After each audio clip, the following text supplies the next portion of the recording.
संकटा मैया की जय। संकटा माता की कथा। एक बुढ़िया थी। उस बुढ़िया का जवान बेटा था जिसका नाम रमानाथ था। वह जीविका के लिए परदेश चला गया था। पुत्र के विदेश गमन के पश्चात उसकी बूढ़ी माँ बहुत ही चिंतित एवं दुखी रहा करती थी। उसकी चिंता का विशेष कारण यह था कि उसकी पुत्र वधू उसे प्रायः नित्य खरी खोटी बातें सुनाया करती थी। इसलिए बुढ़िया प्रतिदिन अत्यंत चिंतित होकर उदास भाव से घर के बाहर स्थित एक कुएं की जगह पर बैठकर आंसू बहाया करती थी। बुढ़िया का यह क्रम बारंबार चलता रहा। एक दिन उस कुएं में से दिए की माँ नामक स्त्री निकली और उसने बुढ़िया से कहा, बोलो संकटा माता की जय। ओ बूढ़ी माँ, तुम इस तरह से बैठकर नित्य प्रति क्यों रोती रहती हो? तुम्हें किस बात का कष्ट है? तुम अपना दुख मुझे बताओ, मैं तुम्हारे दुख को दूर करने का भरसक प्रयत्न करूंगी। बुढ़िया ने उस स्त्री से ऐसे प्रश्न सुनकर भी उसका कोई जवाब नहीं दिया और उसी तरह बैठकर रोती रही। दिए की माँ द्वारा बारंबार एक ही प्रश्न दोहराए जाने से वह बुढ़िया झुलझुला उठी। बोलो संकटा माता की जय। उस बुढ़िया ने दिए की माँ से कहा, तुम मुझसे बारंबार ऐसा क्यों पूछ रही हो? क्या सचमुच ही मेरा दुख जान लेने के पश्चात उसे दूर कर सकोगी? बुढ़िया की बात सुनकर दिए की माँ ने उत्तर दिया, मैं अवश्य ही तुम्हारे कष्टों को दूर करने का प्रयत्न करूंगी। बुढ़िया ने इस दिए की माँ का ऐसा आश्वासन पाकर मेरा बेटा कमाने के लिए विचार से परदेश चला गया। उसकी अनुपस्थिति के कारण मेरी बहू मुझे हमेशा बुरा भला कहकर कोसती रहती है। मेरे दुख का यही एकमात्र कारण है। बोलो संकटा माता की जय।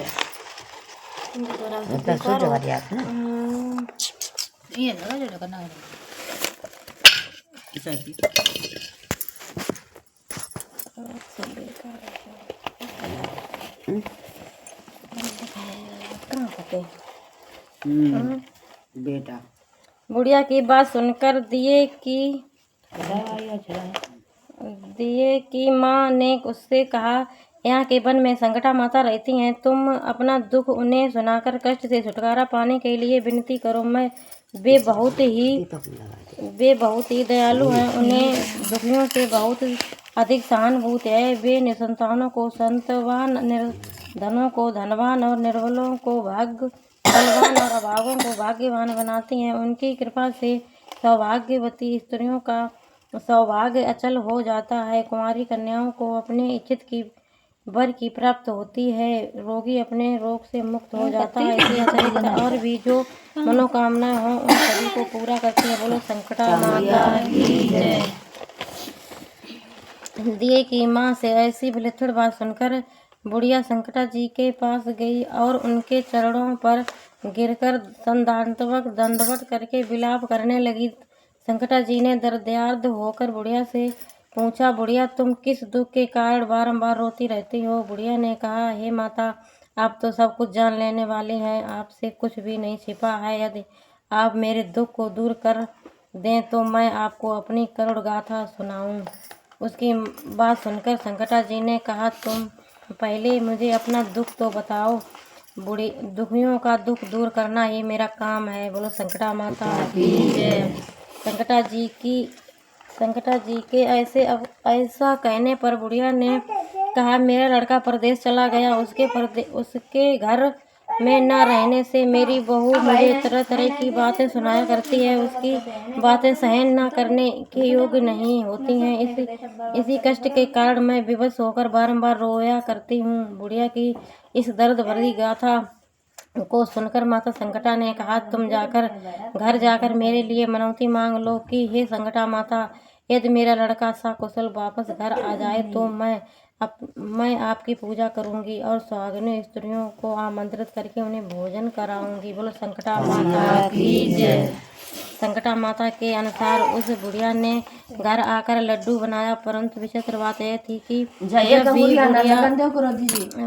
बुढ़िया 7 लड्डू बनाती थी तो 7 की जगह 8 लड्डू बन जाते थे। इस बात से बुढ़िया बहुत ही असमंजस में पड़ गई कि ऐसा होने का क्या कारण है। कहीं मेरी गलती से गिनती करने में तो भूल नहीं हो रही है, अथवा अपने आप 8 लड्डू बन जाने का कोई अन्य कारण है। इसी समय वृद्धा स्त्री के वेश में माता संकटा प्रकट हुई और बुढ़िया से कहा, क्यों बुढ़िया, आज तुम्हारे यहाँ कोई उत्सव है क्या? ये सुनकर बुढ़िया ने कहा, हाँ, आज मैंने संकटा माता के लिए सुहागिनों को भोजन खिलाने का आमंत्रित दिया है, किंतु जब भी गिनकर 7 लड्डू बनाती हूँ तो वे लड्डू अपने आप ही 8 बन जाते हैं। मैं इसी बात से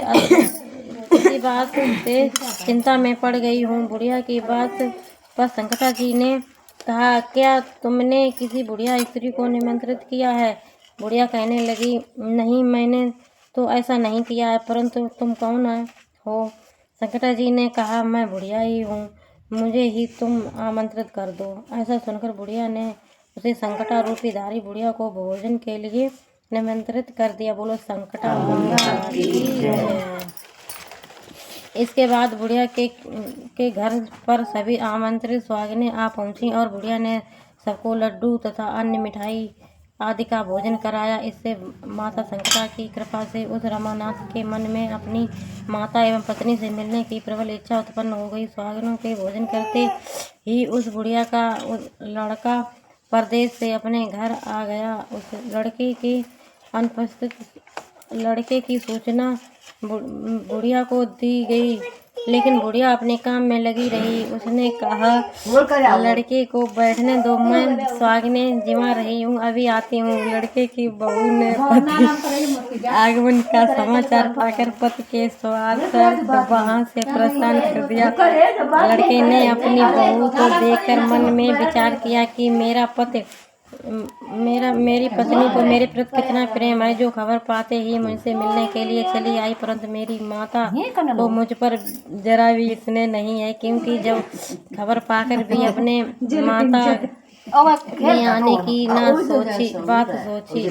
संकटा माता की इधर जब पूजा का काम समाप्त हो गया और सब भोजन करके अपने घरों को लौट गई तो बुढ़िया अपने बेटे से मिलने के लिए उसके पास आ पहुंची। माँ ने अपने पर लड़के ने पूछा, माँ तुम अब तक कहाँ रही? माँ ने उत्तर दिया, मेरा बेटा तुम्हारी कुशलता के लिए ही मैंने संकटा माता से मनौती मांगी थी और उसी को पूरा करने के लिए सुहागिनें जिमा रही। तो बोलो संकटा माता।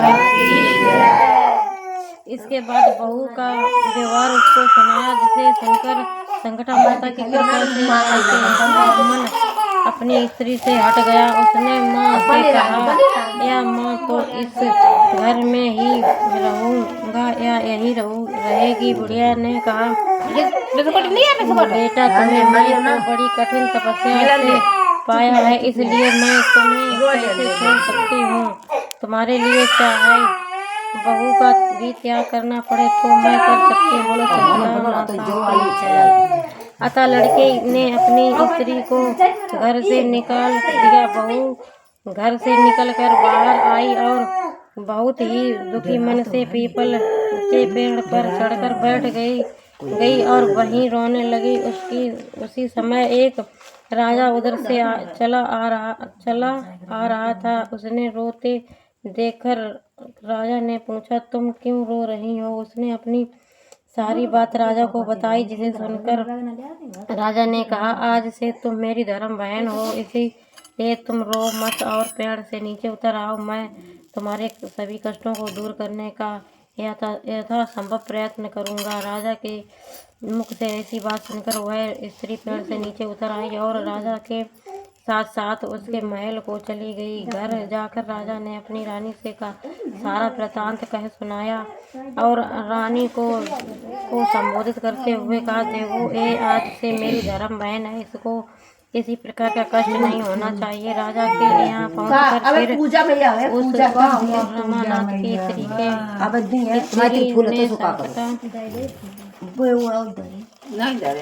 संकटा माता के निमित्त सुहागनों को बुलाकर भोजन कराया, लड्डू बांधकर रानी को भी न्योता दिया। जब सभी सुहागनें लड्डू खाने लगी तो रानी ने कहा, मुझे तो रबड़ी मलाई और स्वादिष्ट मिष्ठान भी हजम नहीं होते हैं, तो ये पत्थर सरीखे कठोर लड्डू कहाँ से हजम होंगे। ऐसी अवहेलना पूर्वक बातें कहकर रानी ने लड्डू खाने से इनकार कर दिया। बोलो संकटा माता की जय। संकटा माता की कृपा से सुहागन के खाते उस स्त्री का पति अपने घर से उसको लेने के लिए आ गया। यहाँ आकर अपनी पत्नी को माता संकटा की पूजा करते हुए उसने देखा। संकटा माता को हाथ जोड़कर उसने अपनी पत्नी से कहा, प्रिय मेरे अपराधों को क्षमा करो। पत्नी ने कहा, पतिदेव ये सब प्रारंभ से ही होता है, उसमें किसी का कोई दोष नहीं है। आप मेरे ईश्वर रूप हैं, मेरे ही अपराधों को क्षमा करें। यूँ कहकर उन दोनों ने मिलकर माता की शपथ पूजा की समाप्त होने पर वे दोनों स्त्री पुरुष प्रसाद खाकर अपने घर जाने के लिए तत्पर हुए। जाते समय बहू ने उस रानी से कहा, मुझको जब दुख पड़ा तो मैं अपने धर्म भाई के साथ तुम्हारे घर चली आई, और यदि तुमको भी किसी तरह का कष्ट पड़े तो तुम मेरे यहाँ निसंकोच भाव से चली आना। ऐसे कहकर बहू अपने पति के साथ राजा के घर से विदा हो गई। बोलो संकटा माता की जय। संकटा माता का निरादर करने के कारण रानी पर संकटा माता का कोप हो गया था, और बहू के जाने के बाद ही उसका सारा राजपाट तहस नहस हो गया। ऐसी विपत में पड़कर रानी ने राजा से कहा, ना मालूम वह तुम्हारी बहन कैसी थी कि उसके यहाँ से जाते ही यहाँ का सब कुछ नष्ट भ्रष्ट हो गया। राजा ने रानी से कहा, वह जाते समय कह गई थी कि मेरे ऊपर कष्ट पड़ने से मैं तुम्हारे यहाँ आई, और कदाचित तुम्हारे ऊपर भी जब कोई कष्ट आ पड़े तो तुम मेरे घर चली आना। इसमें जरा भी संकोच ना करना। इसलिए अब हम लोगों को उसके यहाँ नहीं चलना चाहिए। ऐसी निश्चय करके राजा रानी दोनों ही अपनी धर्म बहन के यहाँ गए। वहाँ जाकर रानी ने कहा, बहन तुमने हमारे यहाँ ऐसा क्या कर दिया है? तुम्हारे जाते ही हमारी सारी संपत्ति नष्ट भ्रष्ट हो गई, और हम लोग बहुत ही परेशानी में पड़े हुए हैं। रानी की ऐसी बात सुनकर उसने कहा, बहन मैं तो कुछ नहीं जानती हूँ। मेरी कर्ता धर्ता तो सब संकटा माता ही हैं, उनके अतिरिक्त और कोई दूसरा नहीं है। इसलिए मेरी राय से तुम भी संकटा माता से अपनी भूलों की क्षमा याचना करो।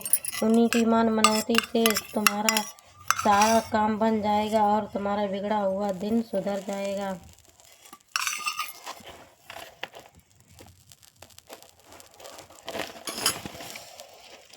उसके कथा अनुसार रानी ने श्रद्धा भक्ति से संकटा जी का व्रत किया और उन सुहागनों को जिमाया तथा अनजाने में हुई अपनी भूल के लिए संकटा माता से बारंबार क्षमा मांगी। बोलो संकटा माता की। रानी के ऐसा करते ही संकटा माता प्रसन्न हो गई। रात में रानी को स्वप्न दिया कि तुम दोनों कल सुबह अपने घर को चले जाओ, वहाँ जाकर मेरी पूजा और व्रत करना तथा मेरे नियमित सुहागनों को जीवाना। ऐसे करने से तुम्हारा गया हुआ राजपाट तुम्हें फिर से वापस मिल जाएगा। सुबह होते ही राजा रानी अपने घर को चले आए। घर आकर स्वप्न के अनुसार सब काम किया। ऐसा करने से उनका बिगड़ा हुआ दिन सुधर गया और सारा राजपाट मिल गया। वे लोग पहले की ही तरह राज्य का सुख भोगने लगे। संकटा माता के इन भक्तों की कथा को जो सुनेगा या जो सुनाएगा, नित्य प्रति जो उनका पूजा पाठ व्रतांत आदि करेगा, उसे किसी प्रकार का कष्ट नहीं उठाना होगा। उसकी सारी इच्छाएं निश्चित रूप से पूरी होंगी, इसमें किसी प्रकार का संदेह नहीं है।